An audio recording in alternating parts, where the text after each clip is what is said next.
So hello everyone and welcome back to our channel in another tutorial.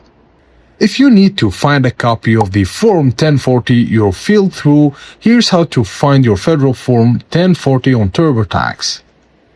Firstly, sign into your Turbotax account and open the tax return for the year you want to access.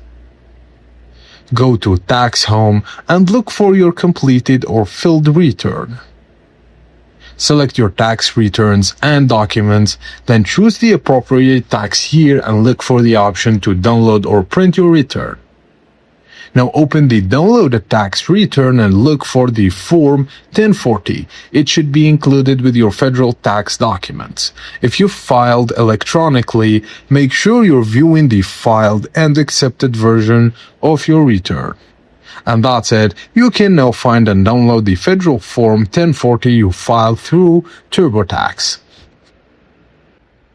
Thank you guys for watching, and please don't forget to like and subscribe to our channel for more tips and tricks if you like the video.